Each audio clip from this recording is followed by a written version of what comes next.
Subscribe করুন এখন বিশ্ব বাংলা সংবাদ, ক্লিক করুন বেল আইকনে আর সব সময় থাকুন খবরে আপডেটেড।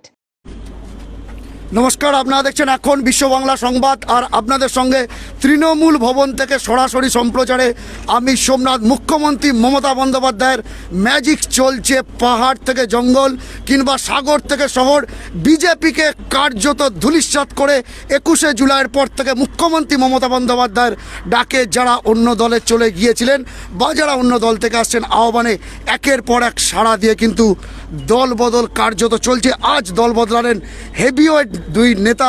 তার মধ্যে আমি প্রথমেই চলে যাব আইনুল হক, দীর্ঘদিনের বামপন্থী নেতা, খুব পরিচিত মুখ, বামপন্থী রাজনীতিতে খুব জনপ্রিয় মুখ, ছাত্র রাজনীতি থেকে তার মূল রাজনীতিতে প্রবেশ, তারপর 2019 সালে বামফ্রন্ট ছেড়ে বিজেপিতে চলে যাওয়া এবং ফের মুখ্যমন্ত্রী মমতা বন্দ্যোপাধ্যায়ের আহ্বানে ডাকে সাড়া দিয়ে 21-এর নির্বাচনের আগে কার্যত গেরুয়া শিবিরে ফাটল ধরিয়ে আইনুল হক এখন সরাসরি আমাদের সঙ্গে লাইভ অ্যান্ড এক্সক্লুসিভ এখন বিশ্ব বাংলা সংবাদে। আপনাকে বিশ্ব বাংলা সংবাদে অনেক অনেক অভিনন্দন। ধন্যবাদ। নমস্কার আইনুল সাহেব, আপনাকে প্রথম প্রশ্ন করব, তৃণমূলে আসার সিদ্ধান্ত কিভাবে? পরিষ্কার কথা হচ্ছে, এটা আমি দীর্ঘদিন বামপন্থী আন্দোলনে যুক্ত ছিলাম। পরবর্তীকালে বিজেপিতে আমি যোগ দিয়েছিলাম এবং আমি মনে করি যে আমার রাজনৈতিক জীবনে এটা একটা চরম ভুল, মানে এই ধরনের একটা ফ্যাসিবাদী দলে যোগ দেওয়াটা। আজকে দেশের সামনে যে সবচেয়ে বড় যেটা বিপদ, সেই বিপদ হচ্ছে আমার দেশের সংবিধানটা আজকে চ্যালেঞ্জের মুখে দাঁড়িয়ে গেছে। ধর্মনিরপেক্ষতার যে ঐতিহ্য, সেটা আজকে চ্যালেঞ্জের মুখে দাঁড়িয়ে গেছে। আমাদের দেশের যে স্বনির্ভরতা ছিল, সার্বভৌমত্ব ছিল, সেইটা হচ্ছে আজকে চ্যালেঞ্জের মুখে দাঁড়িয়ে গেছে। একই দেশে সিএ, এনআরসির নামে দু ধরনের নাগরিক তৈরি করার একটা চক্রান্ত চলছে। আমরা জানি আমাদের দেশ বিভাজিত হয়েছিল সাম্প্রদায়িক ভাতৃঘাতী রক্তাক্ত দাঙ্গার মধ্য দিয়ে। তা আমরা তো এটাকে মনে হয় না যে আবার নতুন করে আমার দেশ সাম্প্রদায়িক ভাতৃঘাতী দাঙ্গাতে আবার নতুন করে আক্রান্ত হোক। কিন্তু কার্যটাকে আজকে বিভিন্ন জায়গাতে আজকে বিভেদের পাঁচিল তুলে দেওয়া হচ্ছে, মানুষের মধ্যে বিভেদের পাঁচিল তুলে দেওয়া হচ্ছে। ভারতবর্ষের মধ্যে যে বৈচিত্র্যের মধ্যে যে ঐক্য ছিল, সেই ঐক্যকে কার্যত ধ্বংস করে দেওয়া হচ্ছে। আজকে চরম হিন্দুত্বের একটা রাজনীতি আজকে একটা কায়েম করার চেষ্টা হচ্ছে। তো এই জায়গায় দাঁড়িয়ে আমরা মনে করি যে তার বিরুদ্ধে যে লড়াই, এই লড়াই একমাত্র লড়তে পারেন আমাদের দেশের সবচেয়ে জনপ্রিয় যিনি নেত্রী, জননেত্রী শ্রীমতী মমতা বন্দ্যোপাধ্যায়। তিনি ডাকে দিয়েছেন, তার আহ্বানে সাড়া দিয়ে, এবং তার যে সেনাবাহিনী আছেন, সেনাপতিরা আছেন, জনাব ফিরহাদ হাকিম, মাননীয় মলয় ঘটক, অভিষেক বন্দ্যোপাধ্যায়, তাদের সঙ্গে আলোচনার ভিত্তিতে আমি আজকে তৃণমূল কংগ্রেসে যোগদান করি। আইনুল হক, একদম শেষ একটি প্রশ্ন করব। 1 বছর আপনার মোহভঙ্গ হলো, বিজেপির অভিজ্ঞতাটা কেমন ছিল? আমার 1 বছর আমি বিজেপি করিনি, এটা প্রথম কথা বলা ভালো। আমাকে বিজেপি আমি ফোন করেছে, দাদা আমি জয়েন করছেন? আমি বললাম, ভাই আমি তোমাদের সদস্য নাকি? বিজেপি ত্যাগ করার প্রশ্ন আসছে কী করে? একদিনের জন্য হলে অভিজ্ঞতাটা কেমন? আমি 1 বছর, আমি বিজেপি নির্বাচনটা আমি লড়াই করেছি। আমাকে কোঅর্ডিনেটর করা হয়েছিল, 3টে লোকসভা কেন্দ্রের কোঅর্ডিনেটরের দায়িত্ব দেওয়া হয়েছিল। যদিও তো অফিসিয়াল তো কিছু হয় না, সব মুখোমুখি হয়।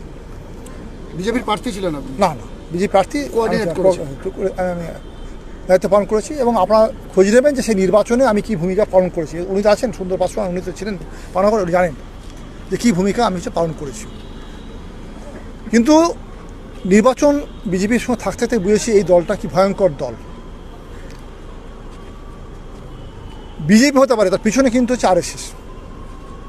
ওদের একটাই রাজনীতি, সেটা হচ্ছে ভারতবর্ষকে হিন্দু রাষ্ট্রে রূপান্তরিত করা, বিভেদের পাঁচিল তোলা, এবং ওদের একটাই মাত্র লোক, স্লোগানগুলো আলাদা। এবং গোটা দেশের অর্থনীতিকে যেভাবে ধ্বংস করে দেওয়া হচ্ছে, আমাদের দেশের যে ফেডারেল স্ট্রাকচার, যেটা সেই ফেডারেল স্ট্রাকচারটাকে যেভাবে ধ্বংস করে দেওয়া হচ্ছে, কোনো কিছু মানা হচ্ছে না, সব ওপর থেকে চাপিয়ে দেওয়া। যুক্তরাষ্ট্র কাঠামোটা একদম সম্পূর্ণ ভেঙে দেওয়া হচ্ছে। আমাদের যে অর্থনীতি, সে অর্থনীতি ভেঙে পড়েছে। আমাদের যে শিল্প, তুলে দেওয়া হচ্ছে। যদি বলা হয় যে এই সময় কাদের বারবারন্ত হয়েছে, বিকাশ যদি বলা হয়, বিকাশ হয়েছে সবকা না, বিকাশ হয়েছে আদানি আম্বানি, এদের বিকাশ হয়েছে। ওই যে কী যেন চকসি ফক্সি সব যারা আছে এদের বিকাশ হয়েছে, মহুল চকসি, এদের বিকাশ হয়েছে। সাধারণ মানুষের কোনো বিকাশ হয়নি। এবং আমরা দেখলাম এই যে করোনা যে আবহাওয়া, যেভাবে লকডাউন করে দেওয়া হলো, লক্ষ লক্ষ পরিযায়ী শ্রমিক রাস্তায় হাঁটছে, আর উনি বললেন থালা বাজান, 21 দিনের মধ্যে শেষ হয়ে যাবে। উনি মাঝে মাঝে মন কি বাত বলছেন, কিন্তু সাধারণ মানুষের বাত কে শুনছে? এই যে এত মানুষ আজকে অনাহারে আছে, কাজ নেই, কাজ হারাচ্ছেন, তার জন্য যে প্যাকেজ গ্রহণ করা সেই নেই। আমরা দেখছি উল্টো দিকে আমাদের এই রাজ্যে মুখ্যমন্ত্রী টাকা পাচ্ছেন না, পয়সা পাচ্ছেন না, তা সত্ত্বেও কীভাবে বিভিন্ন পরিকল্পনার মাধ্যমে এই গরিব মানুষগুলো পাশে দাঁড়ানো যায় তার চেষ্টা করে যাচ্ছে। সুন্দর পাসওয়ান তিনি কিন্তু সরাসরি বিজেপি থেকে যোগদান করলেন। সুন্দর পাসওয়ান, আমরা তার কাছে চলে যাব। বলুন, বিজেপি ছাড়া তৃণমূলে যোগদানের এই যে বিষয়টা কি ভাবনা থেকে? मैं थोड़ा हिंदी बोलूं? हाँ, हिंदी तो बोलूँ, असुविधा नहीं। 4 साल से मैं बैठा हूं, ठीक है, जिसका कारण है कि पूर्व Burdwan district president, general secretary बार बार फ़ोन करके, मैं श्री कैलाश विजयवर्गीय जी को फ़ोन करके इनको फ़ोन करवाया कि मुझे काम नहीं मिल रहा है, काम दीजिए, देखची व्यापारटा देखची। तो 4 साल से मैं बैठा हूं। हम लोग कार्यकर्ता अच्छे हैं, हिंदी तो बोलूँ, असुविधा नहीं। हम लोग कार्यकर्ता अच्छे हैं और हमारे साथ टीम है। देखिए सब लड़का है, सुमन मजुमदार है, संजीव साहब है, दिनेश कुमार साहब है, आपके पीछे में हरी सिंह है। देखिए ये सब एकदम एक नंबर बने की जंगी लड़का। ये देखिए अली भाई हैं, कार्तिक सिंह हैं, छोटू भाई हैं, बहुत से हमारे हैं, वासुदेव जी हैं। ये टीम उखड़ के आया है, ये पूरा यंग जनरेशन कि आपको कोई मान सम्मान नहीं। और ये लोग बीजेपी का अवस्था एकदम खराब कर दिया। कहीं कुछ नहीं, कोई विरोधी दल ही नहीं है नाम का रहा। ये विरोधी पार्टी में है लेकिन कोई काम ही नहीं इनका विरोधी है। ये सिर्फ तुष्टिकरण, कार्यकर्ता को रोड पे मार खिलाते हैं और शाम को एमपी को लेके थाना में जा करके 2 कप चाय पी करके बिस्कुट खा करके ব্যাপারটা বলে দিয়েছি আরেস্ট হয়ে যাবে, কিন্তু মার খাওয়ার সময় কাজকর্তা আছে। এখন পূর্ব বর্ধমান একদম তোল পার হয়ে গেছে। এই জন্য এখানে ঘোষণা করলাম कि यदि जी जान बेचे थके 9 विधानसभा में जी जान लगा करके अपने सारे यंग जनरेशन को एक भी सीट हम बर्दवान पूरब से नहीं देंगे बीजेपी को, ये मेरा दावा है। और विक्षुब्ध होकर के माँ माटी मानुस की सरकार, ममता दीदी की सरकार में आए हैं, इसलिए कि जब मैं बीजेपी करता था तो इनकी सरकार ने, मैं जहाँ जहाँ बोला जॉब कार्ड, किसी का घर में नहीं है, रास्ता नहीं है, झोपड़ी नहीं है, तिरपाल नहीं है, इन्होंने हेल्प किया। उनका कहना है बीजेपी करे, लेकिन आम आदमी के लिए उन्होंने कहा तो ये आम आदमी की चिंताधारा मिस्टर पासवान के अंदर है, काम हुआ। तो ये सारी चीज़ें सोच करके 4 साल हम बैठे रह गए। ये मेरा 4 साल पानी में गया। मैं चिंता भावना करके यंग जनरेशन को बोला कि भाई ऐसा ऐसा बात है, बोला हम लोग आपके साथ हैं, चलिए जोग देंगे, इसलिए जोग हुआ।